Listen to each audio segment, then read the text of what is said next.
এটা ছিঁড়তে চাইবে, কিন্তু ব্রিটেল মেটেরিয়াল হলে কি হবে, হঠাৎ করে ভেঙে যাবে। এই ডিভাইসটার নাম হচ্ছে ইউটিএম, ইউনিভার্সাল টেস্টিং মেশিন।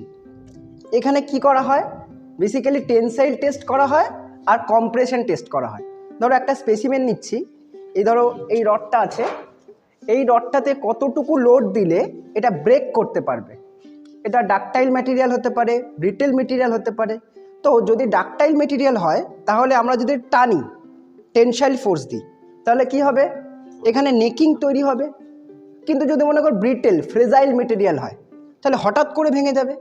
তো আমরা দেখব কোন পয়েন্টে গিয়ে এটা ব্রেক করছে। কিন্তু আমরা হাতে যদি ফোর্স দিই এই মেটালটা ব্রেক করবে না।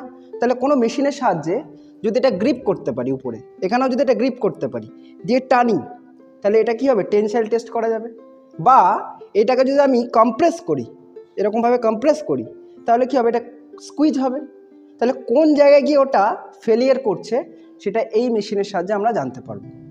আর স্ট্রেস আর স্ট্রেনের কার্ভ আমরা পাবো এই ইউনিটের সাহায্যে। দেখো ওখানে যেটা দেখতে পাচ্ছি সেটা হচ্ছে আমাদের লোড ইউনিট, এটা যেটা দেখতে পাচ্ছ এটা ডিজিটালি, এটা হচ্ছে কন্ট্রোল ইউনিট, মানে এই ইউনিটের সাহায্যে আমরা কন্ট্রোল করতে পারবো। ঠিক আছে, এটা হচ্ছে গাইডেড কলাম বলছি। আর এখানে স্ক্রু করা আছে না, তো এটাকে বলে লিড স্ক্রু। তিনটে এখানে দেখো, এই একটা হেড আছে, এই একটা হেড আছে, নিচে একটা হেড আছে। তো এটা হচ্ছে ইন্টারমিডিয়েট হেড, ক্রস হেড। এটা হচ্ছে টপ হেড বা আপার হেড বলছি, আর এটা হচ্ছে লোয়ার হেড। একটু দেখাও, এখানে একটা ভি নচ করা আছে, মানে এইখানে যদি এটা আমি দিয়ে দিই তাহলে এই নচে আটকে যাবে। এবার এইটা যদি আস্তে আস্তে উপরে নিয়ে যেতে পারি এবং এখানে আমি অ্যাটাচ করতে পারি তাহলে গ্রিপ হয়ে গেল। যেই মাত্র এটা গ্রিপ হয়ে গেল, যদি আমি টানি তাহলে কি হবে, এটা ছিঁড়তে চাইবে, কিন্তু ব্রিটেল মেটেরিয়াল হলে কি হবে, হঠাৎ করে ভেঙে যাবে। এটাকে বলে রিলিজ ভালভ। তো এটা টেস্ট করার আগে আমাদের এখানে এটাকে টাইট করে দিতে হবে। যখন আমাদের এই এক্সপেরিমেন্টটা হয়ে গেল, শেষে আমরা কি করে দেবো, এটাকে প্রেশারটাকে কি করে দেবো, রিলিজ করে দেবো। তো এটা হচ্ছে আপ, দেখো এটা কি করছি আমরা, ইন্টারমিডিয়েট বা যে ক্রসহেডটা আছে সেটাকে আমরা উপরে নিয়ে যাচ্ছি। কেন, এইখানে যদি এটা আমি আটকে দিই,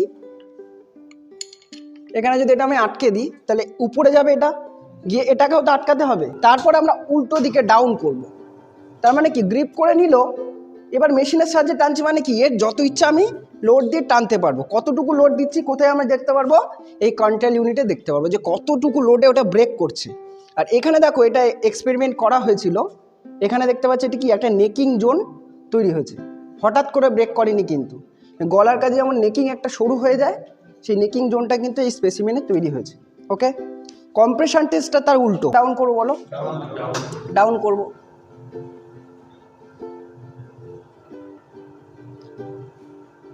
তাই লোড পাচ্ছি এখান থেকে, এরিয়া কোথার থেকে পাচ্ছি, ক্রস সেকশনাল স্পেসিমেন থেকে।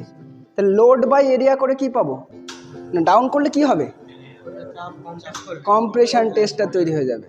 তাহলে উল্টো ঘটনাটা কোথায় দেখলাম, টেনসাইলটা, আর নিচেরটা কি দেখলাম, কম্প্রেশন। এখানে কি পাবো, লোড।